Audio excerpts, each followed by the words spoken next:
Hello guys, welcome to Lea's Fitness channel, and today we will try some weighted workout for your chest and for your arms. But before we proceed, don't forget to hit like and subscribe. Thank you.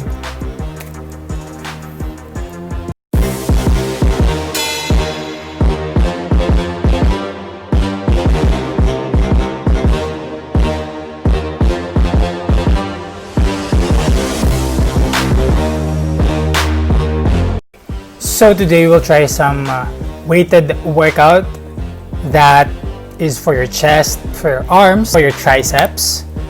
So these are just home-based workout.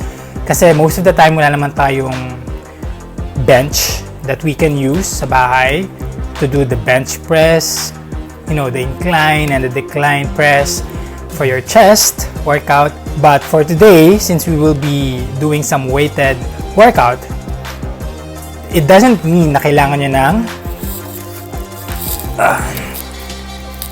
ng dumbbells. Kasi most of you maybe ay walang dumbbells sa bahay, and that's okay. However, gusto nyo mag-workout ng chest, ng weighted workout for your chest, but wala kayong dumbbell, that is okay. As I mentioned from my previous videos, from my previous workout, pwede tayo mag-workout, pwede tayo magkaroon ng weighted workout even without the dumbbells. How? As I said, nagamit ko na to before during the times na wala pa akong dumbbells. Obviously, ang gagawin natin, if you have this kind of bottle sa bahay, this is a 2-liter bottle of bottled water. Ubus na, you just have to fill it in again para magkaroon ng weight, additional weight, itong bottles na to. And this is a good substitute for your dumbbells. Right? Okay, so kung wala kayong dumbbell sa bahay, this is good. Okay, kung wala naman 2 liters, yes, 1 liter will do, or even like 500 ml. Those are like dumbbells as well, as long as you fill it in with water.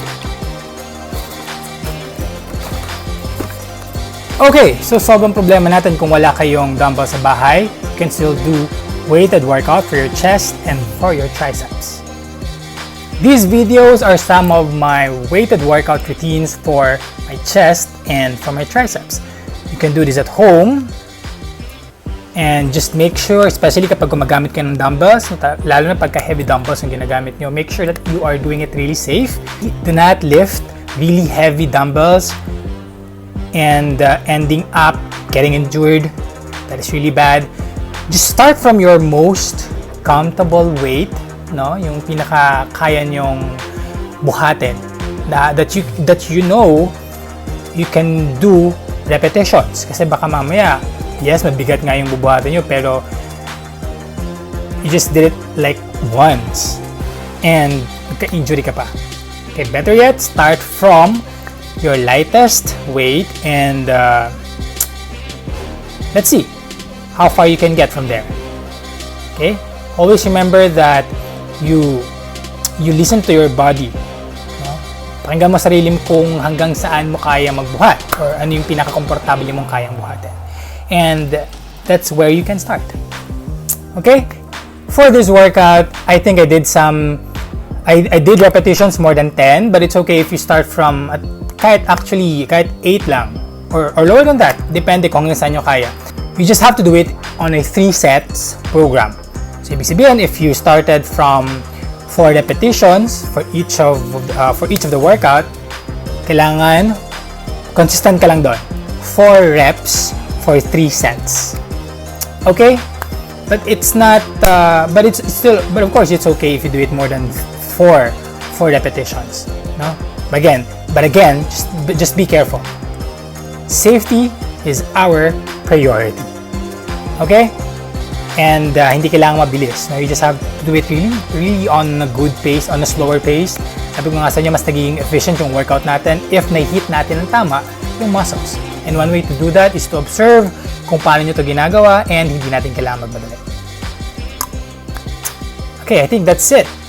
Don't forget to keep yourself properly hydrated during this workout, and let's start.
And that completes our chest workout and triceps workout for today. I hope you enjoyed it, and if you feel like this is really helpful, don't forget to hit like and subscribe. Don't forget to share this to your friends and loved ones. Thank you so much for watching my video. Visit again Leah's Fitness channel for more workout videos na pwede niyong gawin. Remember that you are always valued and appreciated.